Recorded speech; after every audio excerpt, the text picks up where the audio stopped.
বিপ্লবের আন্দোলন এই জুলাই মাসে শুরু হয়নি। এই বিপ্লব শুরু হয়েছে 2009 সালের জানুয়ারি মাস থেকে। ওই কৃতিত্ব দিতেই হবে এবং বিপ্লবের সবচেয়ে বড় বিপ্লবী হচ্ছেন খালেদা জিয়া। ৭২ সালের কনস্টিটিউশন ভারতীয় কনস্টিটিউশনের কার্বন কপি। এই সমাজতন্ত্র, তারপরে ধর্মনিরপেক্ষতা, এগুলো তো স্বাধীনতা যুদ্ধের সময় ছিল না। স্বাধীনতা যুদ্ধ কি ৭১ সালে ধর্মনিরপেক্ষতার জন্য করা হয়েছিল? সমাজতন্ত্র শব্দ কি শেখ মুজিবুর রহমান জীবনে কোনোদিন ৬৮-৬৯ সালে উচ্চারণ করেছে? বিপ্লব না হলে তালিমের এই যে ৫০ বছর পরে, ৪৯ বছর পরে আর শো দেখার জন্য মানে ইন্টারনেটে এইভাবে লোক ঝাঁপিয়ে পড়তো না। ২ ঘন্টার অনুষ্ঠান। এটাকে আপনাকে চিন্তা করতেই হবে।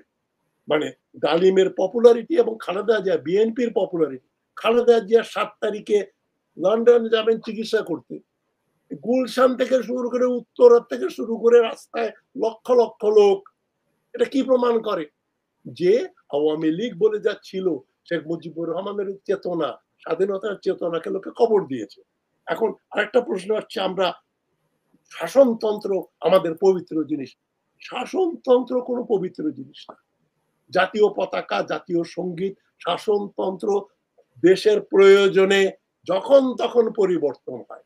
পাকিস্তানের প্রথম জাতীয় সঙ্গীত ছিল যেটা জিন্না সাহেব এক হিন্দু কবিকে দিয়ে লিখেছিলেন। পরে 1956 সালে হাফিজ জালান্ধারীকে দিয়ে আরেকটা জাতীয় সঙ্গীত পাকসার জমিন পাকিস্তানে চালু হয়ে গেল। পতাকা, কত দেশের পতাকা কতবার পরিবর্তন হয়।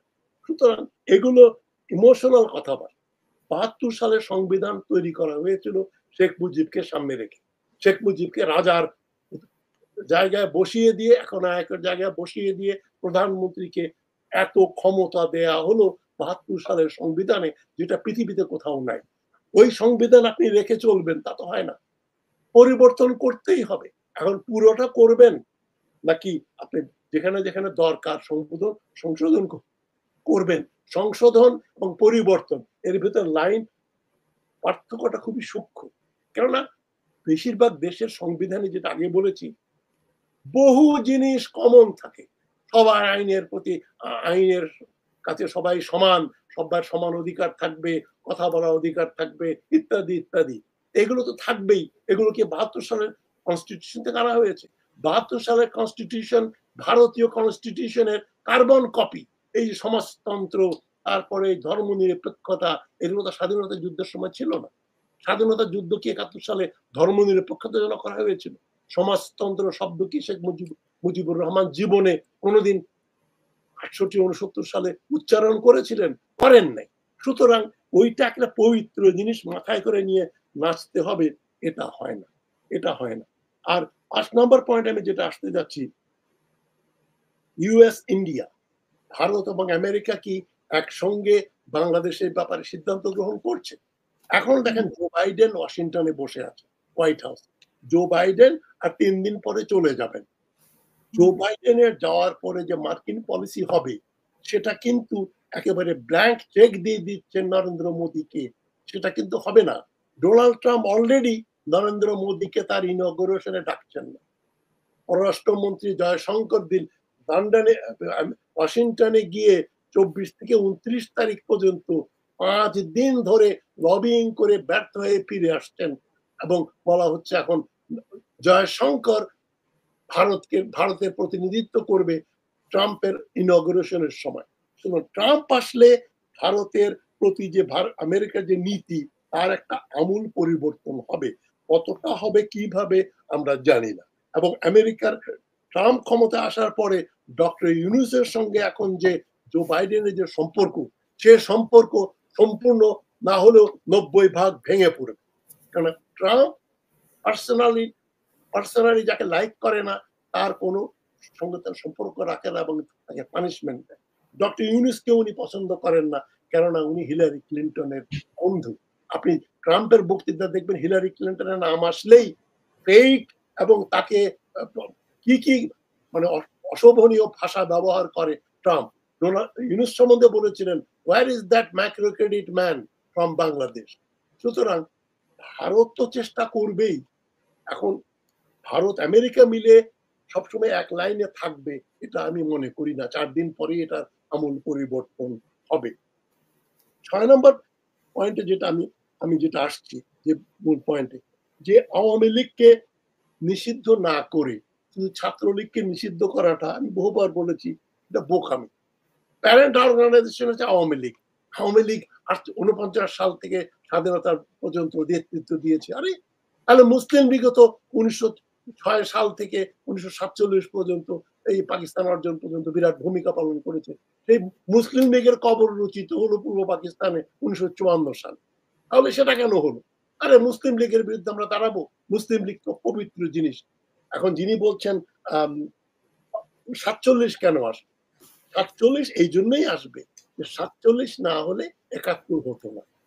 সুতরাং ৪৭ হচ্ছে কন্টিনিউয়েশন অফ এ প্রসেস। পূর্ব বাংলার অধিকাংশ জনগণের অধিকার আদায়ের জন্য যে আন্দোলন, সে আন্দোলনের ফল হচ্ছে পাকিস্তান।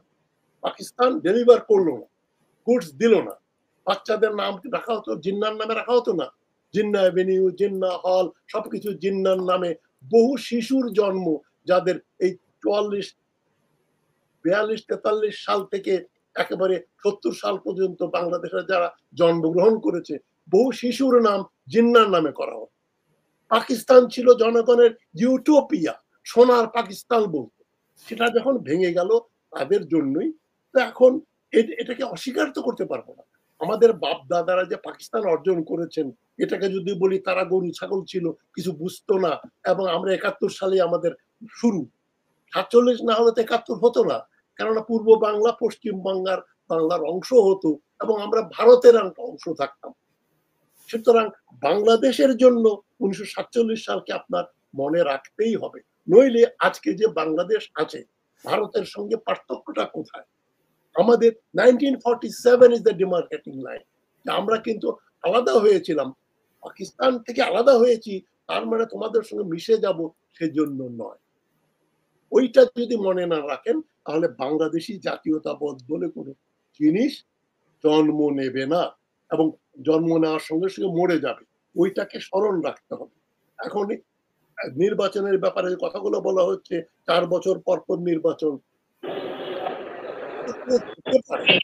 তবে ১ম কন্ডিশন হতে হবে নির্বাচনের খরচ। এই যে পোস্টার, ব্যানার, বিলাত, আমেরিকা, কানাডা, অস্ট্রেলিয়া, নিউজিল্যান্ড এতগুলো দেশে আমি থাকার সৌভাগ্য হয়েছে। কোথাও আমি দেখি নাই। অস্ট্রেলিয়াতে ৮ বছর ছিলাম, সিঙ্গাপুরে ১০ বছর ছিলাম।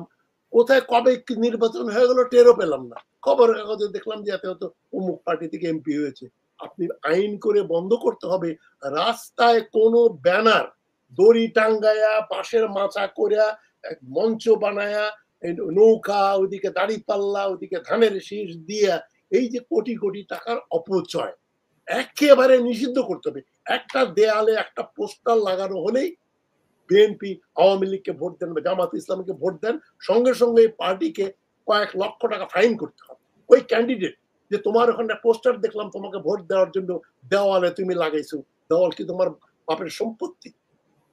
এইগুলো যদি বন্ধ করেন, খরচ বন্ধ করলে ৪ বছর পরে হতেই পারে যে ৫ বছর একটা জমিদারি জায়গিরদারি পেয়ে যায়।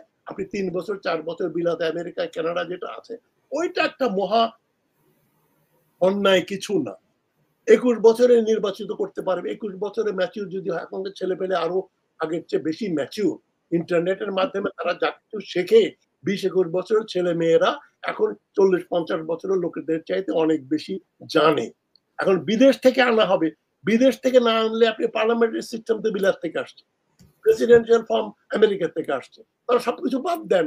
পার্লামেন্ট বাদ দেন। স্পিকার শব্দটা বিদেশি শব্দ।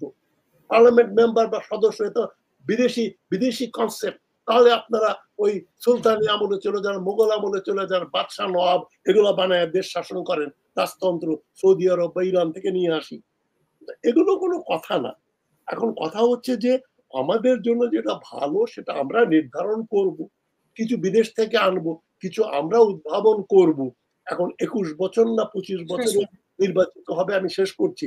২১ বছর না ২৫ বছর হবে সেটা আমরা সিদ্ধান্ত নেব। আমাদের প্রয়োজন অনুযায়ী। তবে ছাত্ররা কি জানে? ছাত্ররা দেশের শিক্ষিত সমাজের একটা। এবং এই অনেক ছাত্র নেতার বক্তৃতা শুনেছি। I was highly impressed. Bangladesh পার্লামেন্টের বহু লোকের বক্তৃতা শুনতাম তো, করে হাসিনা আওয়ামী লীগ একটা মন্ত্রী ছিল না কি স্টেট মিনিস্টার করতে হবে, মানে একটা প্রোজ পড়ার মতো ক্ষমতা নাই। তারাও তো এমপি। মমতাজ বেগম ওখানে গান গায়। তো তাদের চাইতে যে ছাত্রলীগ ছাত্রদের যে পারফরম্যান্স, আমি নাম বলবো না, কয়েকজনের পারফরম্যান্স তো মনে হচ্ছে একেবারে একটা দামি নামি দামি বিশ্ববিদ্যালয়ের নামি দামি প্রফেসরের বক্তব্য। এক্সটেম্পোরানিয়াসলি বলে যাচ্ছে, হাতের সামনে কোনো কাগজ নেই। তাদেরকে আন্ডারমাইন করব, না না তোমরা বিপ্লব করেছো এখন রাজত্ব চালাবো আমরা, তা হয় না। ছাত্ররা একা বিপ্লব করেনি, এবং এর মানে এই না যে আমি বিএনপি সহ যে রাজনৈতিক দলগুলো যে 15 বছর স্যাক্রিফাইস করেছে, ইলিয়াস আলী গুম হয়েছেন, হাবিবুর রহমান হাবিব আহত হয়েছেন, আন্দোলন করেছেন, জেল খেটেছেন, এদেরকে আন্ডারমাইন তো করা যাবেই না। আন্দোলন, এই স্বাধীনতা বিপ্লবের আন্দোলন এই জুলাই মাসে শুরু হয়নি। এই বিপ্লব শুরু হয়েছে 2009 সালের জানুয়ারি মাস থেকে। ওই কৃতিত্ব দিতেই হবে। এবং বিপ্লবের সবচেয়ে বড় বিপ্লবী হচ্ছেন খালেদা জিয়া। খালেদা জিয়া হাসিনাকে হঠাৎ পদত্যাগ করতে বলেনি, হঠাতে বলেছে। তারেক রহমানও পদত্যাগ করতে বলছেন না, বলছে হঠাতে হবে। আমি হটানের পক্ষে, আমি ফেসবুকে এই 2009 সাল থেকে করে ফেলেছি কালার ব্যানার দিয়ে। যারা আমার ফেসবুকের সঙ্গে পরিচিত তারা জানলেন আমি বলেছি উৎখাত করতে হবে, গণভবন দখল করতে হবে। 2021 থেকে আমি যে ইউটিউবে কথা বলছি, বিভিন্ন চ্যানেলে কথা বলতাম, পরে আমি নিজের চ্যানেল শুরু করেছি। আমি তো কোনোদিনও হাসিনাকে বলি নাই পদত্যাগ করো। আরে পদত্যাগ, তুই তো অবৈধ, পদত্যাগ কি? তাকে লাথি দিয়ে ফেলে দিতে হবে। এবং সেটাই হয়েছে। সেই জন্য এটাকে আপনাদের বিপ্লব বলতেই হবে। বিপ্লব হয়নি বলা যায় না, তবে বিপ্লব এখন বেহাত হতে চলেছে। বিপ্লবী, শেষ কথা বলছি, ভুলে যাব। এই যে বিপ্লবের আগে ঘোষণাপত্র হয়, না না না, এটা হয় না। ঘোষণাপত্র সবসময় হিস্টোরিক্যালি বিপ্লবের পরে আসে। আমরা কেন বিপ্লব করছি ওইটা তো বলাই হলো। পরে ওটা আন্দোলন থেকে এক দফা হাসিনা হটাও আন্দোলন হলো। কিন্তু বিপ্লবের ম্যানিফেস্টো, বিপ্লবের যে প্রোক্লেমেশন, ম্যানিফেস্টো এক জিনিস, প্রোক্লেমেশন এক জিনিস। প্রোক্লেমেশনটা আমেরিকাতে এসছে পরে, ফরাসি বিপ্লবের পরেই কিন্তু প্রোক্লেমেশন এসছে। আমরা এই উদ্দেশ্যে আন্দোলন করেছি, আমরা এই করছি, এই করব। এটাই আমার শেষ কথা। ধন্যবাদ। অসংখ্য ধন্যবাদ।